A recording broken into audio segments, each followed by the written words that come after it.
All right, you guys, go ahead. Thanks. Matt, how would you describe your team's ability to excel in situational football tonight, going to Trey Bell's stop on the reverse, Yeah. a couple JMO hits, the soul plays, on down the line? Yeah, I thought we played really good complementary football. Like, we played the game in the rhythm that we would want to play in for the majority of the night. There's some areas as the game wore on that maybe weren't as clean. That 2-minute situation at the end of half, obviously the red zone possession at the end of the game. But, for our kids to come off the bye, I thought we got better, and that was huge. Chase Soul, I thought, obviously, I said this again, like, man, that kid was like fall camp for the first three, he hadn't had any fall camp. So what you saw is what you see in fall camp is you see a slow progression to get where you want to go. And then I thought defensively, we got healthy. Some guys really stepped up, played really good football. And, I thought on special teams, we played the way we needed to play to win the football game. So I think all those things are positive and still not perfect, a lot of work to do and huge challenges, on the horizon, obviously. You mentioned Chase's ability to catch balls in tight windows is one thing, but his ability to accelerate immediately once he catches seems to be special. How did he impress you? Yeah, I think in fall camp, and we only had him for 4 days. And the first 4 days, there was some wow moments. And I think that's probably what's so unique about him. That's different than maybe a couple of the other guys that we've had is, man, his ability to go from 0 to 100 fast is uber impressive. And so, again, I'm excited for him because I've watched him put the time, the effort, the energy to have those moments come his way. And, as you all know, that's frustrating when you're not where you want to be, and his ability to work through his own frustration, it's been really awesome to see. So glad for him. We're going to need him to keep going. And then again, we'll see. I think it's going to be a different person every night, but excited for him for sure. Yeah, on Chase, actually, I mean, how much of an opportunity was this bye week to get him, more acclimated and more involved in the offense? Yeah, I think it was really big, not just for Chase, but probably for a lot of our guys. Especially when a guy like Chase, where literally his first practice was after he had 4 practices and he was out for the rest of fall camp. And his first practice back was getting ready to go to Ireland, right? Like that's not fair. And yet that's just the situation he was dealt and we were dealt, and you got to kind of work through it. When you get that opportunity to take a step back and really hone back in fundamentals, detail, I thought across the board, I thought we did a really good job of that. He certainly did a great job of that. I thought a lot of our kids were able to take, man, what did we do well? What didn't we do well? And then, man, how do we keep working ourselves forward? But I thought our kids were outstanding that way, and Chase certainly, it showed his effort and I think his ability to kind of hone back in on his detail. The interceptions from your DBs tonight, talk a little bit about those and kind of the areas of the field that they were, how big they were, and the result. Yeah, again, I think that goes back to who we are defensively, is this unique ability to just keep playing, And I think statistically, when we do a great job of not giving up the big play and make people have to earn it down the field, we feel really confident, especially as that field shrinks at times, that we've got the ability to be really confident to make plays on the ball. And I thought those were huge plays, obviously, throughout the game tonight. I think the disappointing on the flip side of it is we don't ever want to be the team that's turning the ball over down there, and we did. But the reality of it, I thought defensively made some huge plays in some huge moments. And then injury-wise with Kaijan, with Dom, how are they coming out of this? And then if you wanted to make a statement like with Jeremiah Cooper, what his status is going forward. Yeah, so Coop, obviously, we lost for the year. He's going to have surgery on Monday. A knee ligament stinks for Coop. Probably the silver lining in his situation is the fact that, obviously Jeremiah's got another year of eligibility. And so, I think as we'll work through this, Coop's really tough. And it stinks when you lose a captain and a guy that everybody has so much respect for. But, the reality of it is, man, I just saw him on the field coaching tonight. I saw him last night in the hotel coaching our guys. And, who Jeremiah Cooper is way bigger than this injury, and he'll come back better from it. On the flip side of it, I think the rest of those guys tonight, it looked like everybody was just dinged up. I think everybody could have went back into the game if we needed to. I think the one that's probably a little bit more than that is Kaijan, and we'll know more about where that is tomorrow or Monday. But I think everybody else in a pretty good spot. How would you evaluate the tackling tonight versus Arkansas State? Yeah, better.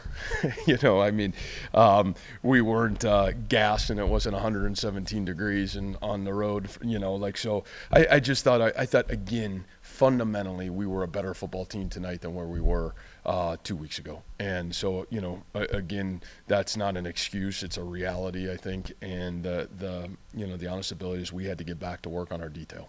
For Chase, everything you just detailed, how much did you guys need to preach patience to him throughout all of that? Well, I think anybody that's a competitor wants it right away. And I think that's the hard thing with our team is there's so many different guys that can make a play in the moment. And that's tough. It's tough when you have one football on offense and everybody else has got the ability to be a great playmaker too. So, that's where I'm really proud of. I never heard one complaint, one man pointing the finger.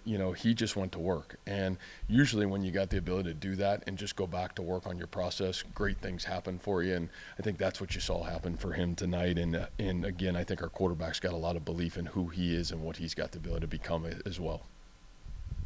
Where was the biggest step forward for this team since the bye week? I just think fundamentally, I think our fundamentals, 4 games in a football season, you get to learn a lot about yourself. And I always think it's really hard to be elite at fundamentals early in the football season just because, again, practicing football and playing live reps are completely different animals. And I thought we were a much better team out the gate than we had been because I think how we practiced in full camp. But I still felt there was so much growth that we could make. And I still even think tonight there's a lot of growth that we made. The great teams in college football, the teams that don't ride the wave of inconsistency, they've got the ability to come back to work, look at the videotape, and they got the ability to demand to get better. And we're going to have to do that. This football team goes on the road to 2 huge road games here coming up, which is going to be a great challenge for us. And, you got to win championship football games on the road if you want to be a team that's got the ability to compete for one of those. And you guys only outgained it by 39 yards, but you go out and beat it by 25. What goes into that? Yeah, I think we made some explosive plays in the moment. I thought we were, early in the game, our field position was really positive, and that's a great credit to great defense. And, I thought, for 3.5 quarters, we did a great job finishing those drives with good field position. Why the decision to go for 2 after the first touchdown, and what did Chase Smith give you? Yeah.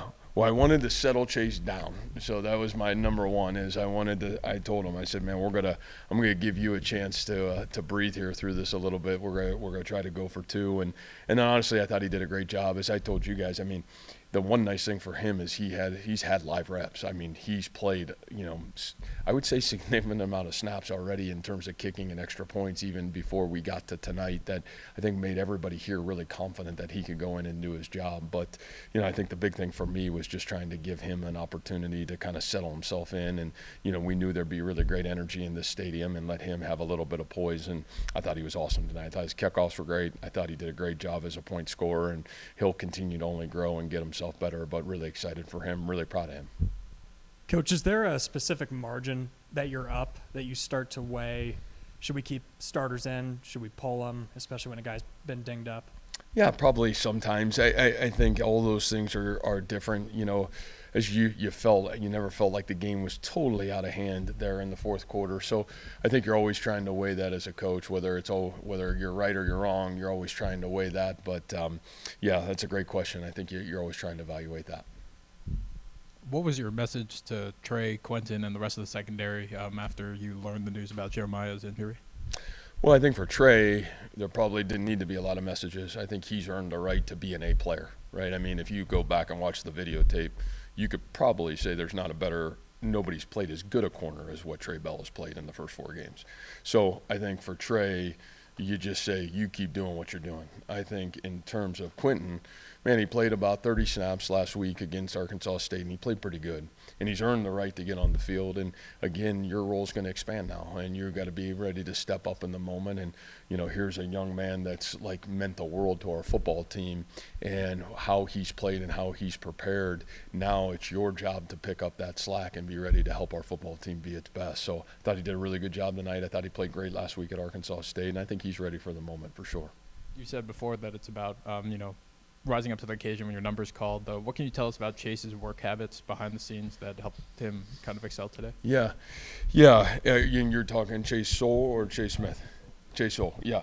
Yeah, I think for Chase, again, and I hope he'll talk about it, but I think this really started for him midway through spring ball, and watching how our guys practice here, what Brett Eskelson does, what it looks like to win in the dark, when Higgins and Noel were around in their pre-draft process, and watching how those guys worked at their craft. I thought it was really great because all of a sudden I watched Chase and you saw him kind of morph. That's why it's great to have a football program, right? That's why buying players and having a program where there's guys that are excelling at elite rate is huge. And, I think Higgins and Noel had a huge impact on those guys, of this is what it takes to play here. This is the expectation. Brett Eskelson playing that way. Then you watch this guy really kind of go to work. And I was really proud of him. And even through the summer, his hydration, his diet, his nutrition, you just saw all these things starting to live like a pro. And then, like I said, the first 5 days of fall camp, I don't know if there was a better player on our football field than what Chase was, and for him to get dinged up, it was frustrating, and he was frustrated, but I was really proud of his perseverance. So I think it really started with a lot of those guys back here. It started with Brett Eskelson. It started obviously with the quarterback that demands excellence of everybody every day. And I think he would tell you that. I think a lot of those guys helped him kind of settle himself in and really start to grow forward. Coach, I believe four touchdowns that were all for 1 yard. Can you just speak a little bit about your red zone offense today? Well, we're like the worst team in America in terms of like getting down on the 1 yard line. So if anybody's got an answer to it, you might as well help us fix it because we can't figure it out how to like score the football. So we try to make it painful and tough for the head coach and everybody else. But yeah, it is what it is. Rocco, great for Rocco. How many would he get? 3 rushing touchdowns today or something like that. So, we'll help build his stats, which are great. But no, I thought, huge to be able to make those big plays. And I thought that was awesome to see. How about nobody's talking about Bramer's throw? That was pretty good. That was not the initial target. So you guys know that was the second option. So pretty impressive. But, yeah, I just think our ability to get down there, we want to be great when we get the ball inside the 5 yard line and score touchdowns. And I think we've been really good at it so far this year. If we want to be a great team, great teams have the ability to finish, especially in those areas. So, we'll have to keep working. Again, not real happy of us turning the ball over down there at the end of the game. And those are things that great teams don't do, but we'll learn from it. We'll grow from it. We'll be better from it. Thank you, Coach. All right, guys. Thanks.